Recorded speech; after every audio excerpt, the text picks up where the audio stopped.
요것은 2의 마이너스 x승 빼기 2의 x승 분의 2 이렇게 되죠. 자, 요놈 비교해보면 정확하게 부호가 딱 반대죠. 그죠? 그래서 요거는 마이너스 fx라는 것을 알 수 있고, 따라서 삼각 코세컨트 함수는 무슨 함수다? 원점 대칭인 기함수라는 사실을 우리가 알 수 있죠. 자, 요거의 경우에도 지금 그래프가 요렇게 x가 한없이 클 때는 0에 가까워지고, x가 한없이 작아질 때도 0에 가까워지고, x가 0보다 큰 쪽에서 한없이 0에 가까워지면 함수값이 무한대로 가버리고, x가 0보다 작은 쪽에서 한없이 0에 가까워지면 함수값이 마이너스 무한대로 간다겠는데 왜 그렇게 되는가? 그러니까 요게 지금 수평 점근선이고 요게 수직 점근선인데 점근선이 왜 이렇게 되는가? 우리가 여기에서는 우리가 수평 점근선만 고려해봤죠. 그러면 수직 점근선은 언제 고려하냐면 요 경우에는 분모를 이용하는 값이 없죠. 그럴 때는 우리가 수직 점근선을 생각할 필요 없답니다. 그렇지만 요 경우에는 분모를 이용하는 값이 존재하죠. 그러니까 우리가 수직 점근선은 분모가 0 될 수 있을 때는 수직 점근선을 우리가 따져서 그래프를 그려준다라고 생각하시면 된답니다. 자, 일단 요거도 우리가 리미트 x가 한없이 무한대로 갈 적에 자 코시컨트 자 x의 이 코세컨트 x의 극한값을 주세 보면 x가 무한대로 가면 요거는 0 되고 요거는 무한대 되니까 무한대분 2니까 극한적으로는 이게 0이 되어진다는 것을 알 수 있고, 또 x가 한없이 마이너스 무한대로 갈 때에도 요 경우에도 이번에는 요 놈이 0이 되고 요 놈이 무한대가 되니까 무한대분의 상수는 0 되어서 0이다라고 얘기할 수 있다는 거죠. 그러니까 x가 한없이 커질 때는 함수값이 극한적으로 0에 가까워지고 x가 한없이 작아질 때도 함수값이 극한적으로 0에 가까워지는 이런 그림이 나온다는 거죠. 그리고 이제 수직 점근선 x가 한없이 0 플러스로 가까워질 때에 자 그러면 요게 지금 여기에 0을 적용하면 분명히 1-1분의 2가 되어져 가지고 이게 0분의 2가 되어서 극한적으로는 이게 무한대가 된다는 건 확실한데, 아까도 얘기했지만은 0 플러스를 여기다 적용했을 때에 앞쪽은 2의 플러스 형성이고 뒤쪽은 마이너스 형성이기 때문에 어쨌든 요 두 개를 비교하면 앞쪽이 크죠. 그렇죠? 요 경우에는 어쨌든 극한적으로는 이게 뭐다? 무한대는 무한대인데 무슨 무한대다? 플러스 무한대다는 거죠. 그래서 x가 0보다 큰 쪽에서 한없이 0에 가까워지면 이 함수값은 한없이 커져 버린다는 거죠. 무슨 말 알겠죠? 그 이유는 여기에 0을 여기 0을 적용했을 때 극한적으로 1이 되기는, 요것도 극한적으로는 1이 되고 요것도 극한적으로 1이 되는데, 그래도 요놈이 요놈보다 더 큰 1에 더 근접한 값이다. 좀 말이 애매하긴 한데 어쨌든 더 크다. 그래서 큰 놈에서 작은 걸 뺐으니까 전체 부호는 무한대는 무한대인데 무슨 무한대다? 플러스 무한대다. 이렇게 여러분이 기억해 두시면 된다. 이런 얘기를 합니다. 그러면 그 반대로 이제 x가 0보다 작은 쪽에서 한없이 0에 가까워진다 라고 했을 때는 자 그때는 우리가 0 마이너스를 여기 적용하면 앞쪽이 2에 그쵸 마이너스 형성, 뒤쪽이 2에 플러스 형성이 되기 때문에 자, 요 뒤쪽이 커지는 경우죠. 그렇기 때문에 우리가 여기에서 우리가 x가 0 마이너스로 한없이 가까워진다고 했을 때에 무한대는 무한대인데 무슨 무한대다? 마이너스 무한대가 된다는 거죠. 그러니까 x가 0보다 작은 쪽에서 한없이 0에 가까워지면 함수값은 한없이 지금 작아버린다는 것을 우리가 알 수 있다. 그래서 이와 같이 원점 대칭인 이와 같은 우리가 삼국선 그림이 나온다는 것을 우리가 알 수 있다. 이런 얘기를 합니다. 자, 무슨 말인지 아시겠죠? 그리고 이제 우리가 여기에서도 우리가 요 삼각 코세컨트 함수에 이제 우리가 도함수를 우리가 한번 생각해 봅시다. 자, 요 삼각 코세컨트 함수의 도함수, 요걸 미분하면 어떻게 되는가? 자, 삼각 코세컨트는 삼각 사인의 역수라고 했으니까 우리는 삼각 사인분의 1을 우리가 어떻게 한다? 미분한다고 생각하면 되죠. 그럼 요 경우에도 우리가 분수식 미분을 적용하면 삼각 사인의 제곱분에 자, 분자를 미분하면 0 되고 분모를 곱해도 0이니까 0은 쓸 필요 없죠. 0 마이너스. 그리고 분자를 그대로 분모를 미분하면 결국 삼각 코사인이 이렇게 남는다는 것을 알 수 있죠. 그럼 여기에서도 우리가 분모에 있는 삼각 사인 제곱을 자 삼각 사인 자, 이렇게 상곡 사인 하나씩 떼보겠습니다. 상곡. 자, 다시 한번. 상곡 사인. 자, 분의 상곡 코사인. 자, 이렇게 쓸 때에, 자, 요 마이너스는 그대로 적어주고, 상곡 사인분의 1은 상곡 코세컨트와 같죠. 그래서 상곡 코세컨트라고 적어주고, 상곡 사인분의 상곡 코사인은 상곡 코탄젠트와 같죠. 상곡 코탄젠트. 이렇게 우리가 적어줄 수 있다. 이런 얘기죠. 그러니까 결국 상곡 코세컨트를 미분하면 마이너스 상곡 코세컨트 자기자 한번 써주고 상곡 코탄젠트를 곱하면 된다. 요게 우리가 미분구하는 공식이다. 이런 얘기를 합니다. 자, 무슨 말인지 아시겠죠? 자, 그러면 요와 같은 내용을 우리가 기본에서 몇 가지 기본적인 문제 연습을 한번 해보겠습니다. 자, 첫 번째 요 우리가 나와 있는 문제는 자, 기출 문제인데, 자, 요런 문제들 우리가 얼마든지 시험에 나올 수 있다는 거죠. 자, 함수 fx가 상곡 사인 2x일 때에 함수값 fln2의 값을 한번 구해봐라. 그랬죠. 그럼 우리가 여기에서 fx라고 하는 것이 상곡 사인 2x라 했을 때 이거는 구체적으로 뭐죠? 2분의 2의 2x승 빼기 2의 마이너스 2x승이죠. 우리가 요 자리가 x일 때에 요 자리가 x고 x였죠. 그럼 여기 2x면 2x, 2x로 써주면 되죠. 이렇게. 그러므로 우리가 여기에서 fln이라고 하는 것은 결국 2분의 2의 2ln이 빼기 2의 마이너스 2ln이 이렇게 되어진다는 것을 알 수 있죠. 그럼 여러분들이 이제 이런 값이 얼마인지 모르면 안 되죠.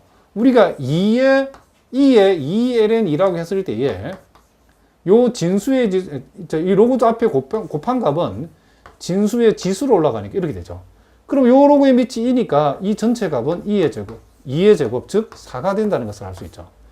그리고 2의 마이너스 ln 2 승은 2의 ln 2의 마이너스 2승이니까 요 값은 역시 같은 방법을 하면 4분의 1이 되어진다는 걸 알 수 있죠.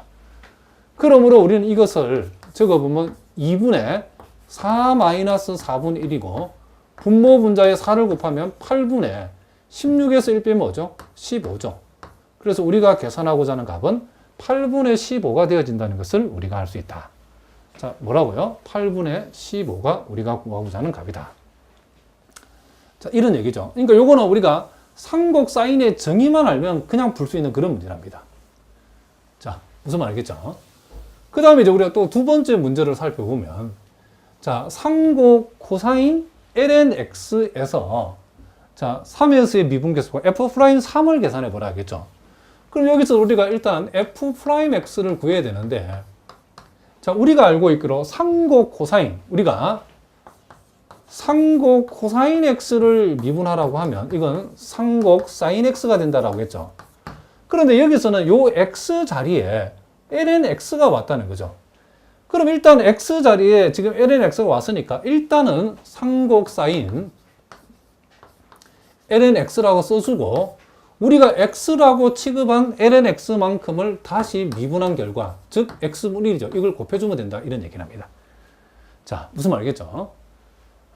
다시 한번 상곡 코사인 x를 미분하면 상곡 사인 x가 되는 것처럼 상곡 코사인 lnx는 미분하면 상곡 사인 lnx인데 우리가 요 lnx를 미분하면 x분의 1이죠. 미분한 만큼을 전체에다 어떻게 한다? 곱해줘야 된다는 거죠.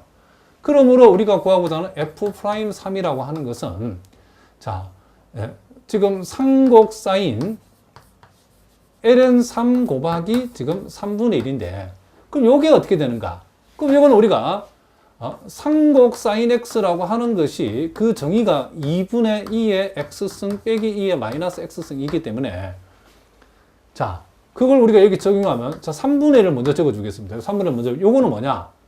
2분의 2의 ln 3승 빼기 2의 마이너스 ln 3승이라는 거죠.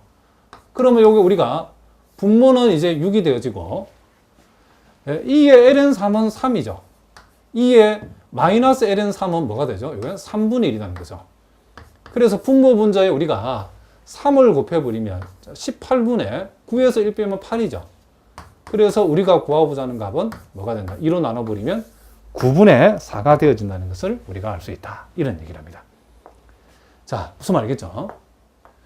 자, 그 다음에 이제 우리가 세 번째 문제는 동국대학교에서 나왔던 문제인데, 자, 이런 문제도 우리가 조금만 신경 쓰면 금방 답을 낼 수 있죠. 자, 일단 다음 중 틀린 거 골라야겠는데, 1번 보니까 상곡 코사인의 도함수는 마이너스 상곡 사인이다. 이게 당장 틀렸죠. 그죠? 이게 답이네요. 그죠?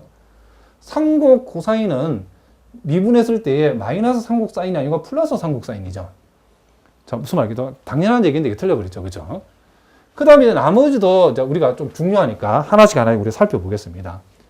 자, 우리가 아직까지 역상곡선 함수는 우리가 배우지 않았지만, 역상곡 세컨트 지금 x는 역상곡 지금 코사인 x분의 1과 같다라고 했는데, 자, 이 아직 우리가 역상곡선 함수는 배우지 않았지만 우리 좀 이따 배울 거랍니다.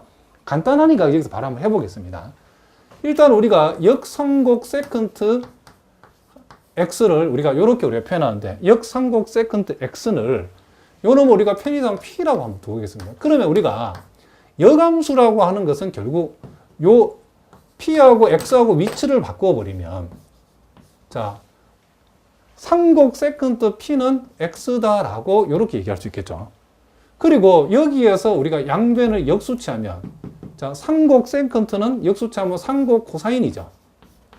이렇게 우리가 할 수 있다는 것을 우리가 알 수 있고, 결국 우리가 여기에서 다시 p하고 x분의 1을 자리를 바꾸면, 자, 상곡 코사인은 역상곡 코사인이 되어지고, 역상곡 코사인 x분의 1이라고 하는 것은 p가 되어진다. 이런 얘기죠. 그러면 결국 역상곡 세컨트 x도 p고, 역상곡 코사인 x분의 1도 p니까 요 두 놈은 서로 어떻다? 같다라고 하기 때문에 요는 맞는 얘기다 할 수 있다. 이런 얘기죠. 그리고 지금 상곡 탄젠트를 미분했을 때에 0을 대입하면 1이다 라고 했는데, 이것도 우리가 금방 확인할 수 있죠. 일단 우리가, 자, 상곡 탄젠트 x를 우리가 미분을 하게 되면 상곡 세컨트 제곱이 되어진다라고 했죠. 무슨 말이겠죠? 그러면 상곡 세컨트의 제곱인데, 상곡 세컨트는 원래 정의가 뭐죠? 상곡 코사인을 뒤집어 놓은 거기 때문에 2의 x승 플러스 2의 마이너스 x승분의 뭐가 된다? 2가 되어진다는 것을 알 수 있죠. 그러면 여기에다가 x 대신에 0을 대입하고, 이 말이 여기다가 0 집어넣고 0 집어넣으면 그 결과는 뭐죠? 당연히 1 나오죠. 그렇죠? 이거 맞는 얘기다 이런 얘기죠. 자, 상곡 탄젠트를 미분한 데다가 0을 집어넣는다는 것은 결국 여기에 0 집고 여기 0 집어넣으면 요 놈이 1 되고 1 되니까 2분의 2가 되죠. 2분의 2는 1인데 1을 제곱이 1이니까 이게 맞다는 거죠. 얘도 맞는 얘기죠. 자, 2번도 맞는 얘기고 3번도 맞는 얘기다. 그리고 얘는 당연히 맞죠. 상곡 코사인 제곱에서 상곡 사인 제곱 빼면 뭐 된다? 1이 된다라고 우리 이미 앞에서 공부를 했답니다. 자, 이렇게 해서 오늘 우리가 기본 6가지 상곡선 함수의 그 정의와, 그리고 이 6개의 상곡선 함수의 그래프의 개형, 그리고 요 기본 6개의 상곡선 함수와 관련된 각각의 도함수들까지 우리가 살펴봤는데, 그리고 몇 가지 우리가 항등 관계가 어떻게 나오는지도 살펴봤는데, 다음 시간에는 본격적으로 이 상곡선 함수에서 만들어진 공식들을 우리가 본격적으로 한번 살펴보고, 미분에 관한 문제도 뒤에서 우리가 많이 한번 다뤄보도록 하겠습니다. 자, 요 내용은 여러분들이 특별히 우리가 물리를 공부하실 분들은 이 상곡선 함수는 물리에서 많이 응용되기 때문에 꼭 여러분들이 신경을 써서 공부를 해 두셔야 된답니다. 자, 오늘은 여기까지 하겠습니다. 여러분 오늘도 수고하셨습니다.